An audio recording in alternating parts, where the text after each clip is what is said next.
Okay, students, good morning. So, today we are going to learn in this topic that is structure of protein. हम सभी जानते हैं protein is a biopolymer of alpha amino acid. Protein is a biopolymer of alpha amino acid, right? Biopolymer of alpha amino acid. ये जो alpha amino acid होते हैं वो joint होते हैं एक दूसरे से. कैसे? Peptide bonds. हमने पहले पढ़ा हुआ है पेप्टाइड बॉन्ड्स. एंड इसका क्या होता है? 3 डायमेंशनल स्ट्रक्चर होता है. Peptide bond which have 3 dimensional structure. अब इसका जो कंप्लीट स्ट्रक्चर होता है उसको हम 4 डिफरेंट लेवल में पढ़ते हैं. प्रोटीन के कंप्लीट स्ट्रक्चर को क्या करते हैं? 4 डिफरेंट लेवल्स में पढ़ते हैं. उसी का नाम है primary structure, secondary structure, tertiary structure, quaternary structure. Each next level is more complex than the previous. यानी कि यह जो स्ट्रक्चर है वो इससे ज्यादा कॉम्प्लिकेटेड, ये इससे कॉम्प्लिकेटेड ज्यादा होगा और ये इससे ज्यादा कॉम्प्लिकेटेड होगा. क्लियर? तो हमने पहले क्या पढ़ा कि प्रोटीन जो है it is a biopolymer of alpha amino acid, right, which are joined by peptide linkage. और इसका क्या होता है? 3 डायमेंशनल स्ट्रक्चर होता है. इसका जो कंप्लीट स्ट्रक्चर हम पढ़ते हैं वो 4 लेवल्स में पढ़ते हैं, जिसको बोलते हैं primary structure, secondary structure, tertiary structure and quaternary structure. प्रत्येक नेक्स्ट लेवल जो है वो पहले वाले से ज्यादा कॉम्प्लिकेटेड होता है. इसलिए लिखा आपने that each next level is more complex than the previous. तो प्राइमरी स्ट्रक्चर की बात करते हैं. प्राइमरी स्ट्रक्चर क्या कहता है? तो कहता है क्या? Proteins which may have one or more polypeptide chain. Protein जिसमें एक से अधिक polypeptide chain होते हैं have large number of alpha amino acid linked to one another in a specific sequence. मतलब जो प्रोटीन है उसमें तो बहुत सारे अल्फा अमीनो एसिड होते हैं. सबका अपना क्या होता है? उनका कैसे अरेंज होते हैं? एक स्पेसिफिक सीक्वेंस में, राइट? जैसे हम जानते हैं 20 अल्फा अमीनो एसिड होते हैं. तो 20 अल्फा अमीनो एसिड से हम कितने सीक्वेंस बना सकते हैं? जैसे आप जानते हैं 1 से लेकर के 9 तक, यानी कि 0 से लेकर के 9 तक के डिजिट को हम परम्यूटेशन कॉम्बिनेशन के द्वारा दुनिया के इतने सारे मोबाइल नंबर बनाते हैं. तो वहां तो 10 ही हैं, यहाँ तो 20 अल्फा अमीनो एसिड होते हैं. तो कितने परम्यूटेशन कॉम्बिनेशन से कितने टाइप के नंबर हो सकते हैं? कितने टाइप का कॉम्बिनेशन होगा? तो हमारे में जो सीक्वेंस होगा अल्फा अमीनो एसिड का वो आपसे डिफरेंट होगा, आपसे उससे डिफरेंस होगा, लेकिन कुछ मिलता जुलता रहता है. तभी तो क्या होता है? पेरेंट्स का, माँ बाप का प्रॉपर्टी थोड़ा बच्चों में आता है. 100% नहीं आता है, बहुत कुछ आता है, राइट? क्यों? क्योंकि जो उनमें सीक्वेंस है वो बहुत कुछ हमारे में भी होता है, राइट? तो जो स्ट्रक्चर प्रोटीन के अंदर अल्फा अमीनो एसिड का स्पेसिफिक सीक्वेंस बताता है उसको बोलते हैं प्राइमरी स्ट्रक्चर. उस स्पेसिफिक सीक्वेंस से थोड़ा सा भी चेंज हुआ तो उस प्रोटीन की प्रॉपर्टीज ही खत्म हो जाती है. और प्रॉपर्टीज खत्म होगी तो वह प्रोटीन क्या होगा? प्रेसिपिटेट कर जाएगा, बाहर निकल जाएगा, ब्रस्ट कर जाएगा और आदमी गया काम से. तो that is we write here protein which may have one or more polypeptide chain have large number of alpha amino acid linked to one another in a specific sequence.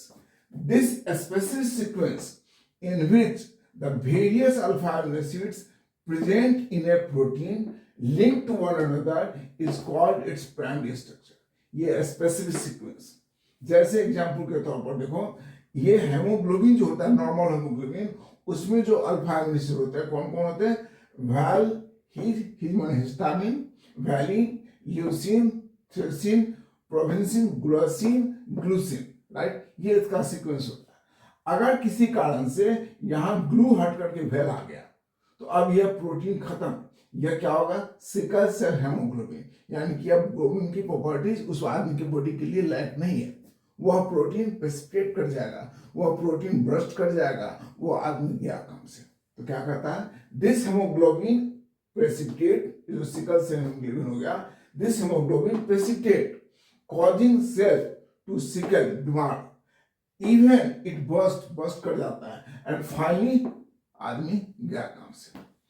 So different chemical and biological properties of various protein are primarily due to the differences in their primary structure. Primary structure में difference के कारण ही protein की अलग अलग properties होती है। The first primary structure protein in insulin was determined by Frederick Sanger, जो British का था, उसे नोबेल प्राइज मिला 1958 में। क्लियर? तो प्राइमरी स्ट्रक्चर की कहानी यहां तक है। क्या क्या है फिर से सुन लीजिए। कहता है स्ट्रक्चर प्रोटीन, तो कहता है कि protein is a biopolymer of alpha amino acid. Protein is a biopolymer of alpha amino acids which are joined by peptide bonds, and it has three-dimensional structure. The complete structure of the protein discussed at 4 different levels. उसका complete structure हम 4 भाग में divide के पढ़ते हैं, एक ही बार नहीं पढ़ सकते हैं, तो 4 स्टेप में डिवाइड करके पढ़ते हैं। भगवान ने थोड़ी भेजा है प्रोटीन का ऐसे पढ़ो वैसे पढ़ो, हम पढ़ना है तो हम 4 स्टेप में डिवाइड के पढ़ते हैं, क्योंकि हम एक स्टेप में समझ नहीं सकते हैं। तो क्या करता है, पहला क्या है, that is ये 4 स्ट्रक्चर के primary, secondary, tertiary, quaternary structure, and each next level is more complex than the previous. Primary structure क्या होता है उसमें, तो प्राइमरी स्ट्रक्चर बताता है कि हमारे बॉडी में जो क्या नाम उसका अल्फा अमीनो एसिड्स हैं उनका स्पेसिफिक सीक्वेंस क्या है, हमारे में क्या है, आप में क्या है, उसमें क्या है। यह जो स्पेसिफिक सीक्वेंस बताता है उसको हम बोलते हैं primary structure. So biological property of the protein is decided by primary structure, क्योंकि अगर किसी आदमी के अंदर में जो अल्फा अमीनो एसिड का सीक्वेंस है अगर एक भी चेंज हुआ तो उसकी स्ट्रक्चर बदल जाती है, उसकी प्रॉपर्टीज बदल जाती है, वह उस आदमी के लिए यूजफुल नहीं होता है, और वह जो सेल है वह क्या हो जाएगा, सिकल सेल हो जाएगा। जैसे हेमोग्लोबिन का ये सीक्वेंस है, उसमें एक आपने बदल दिया, ग्लू को फेल कर दिया, तो आदमी क्या हो गया, हेमोग्लोबिन क्या होगा, सिकल हो गया, बीमारी वाला हो गया, डिजीज्ड हो गया। अब वह सेल क्या होगा, सो दिस हेमोग्लोबिन प्रेसिपिटेट, वो प्रेसिपिटेट कर जाएगा, क्या करेगा, कॉजिंग सेल टू सिकल, बीमारी हो जाएगा, डिजीज हो जाएगा, इवन इट बस्ट कर जाएगा, और फाइनली आदमी समझ आएगा। So different chemical and biological to the various protein are primarily due to the difference in their primary structure. Primary structure he decide करता है basically. And the first primary structure of protein in insulin was determined by Frederick Singer, जिसको British का था, उसको Nobel prize मिला था। Clear?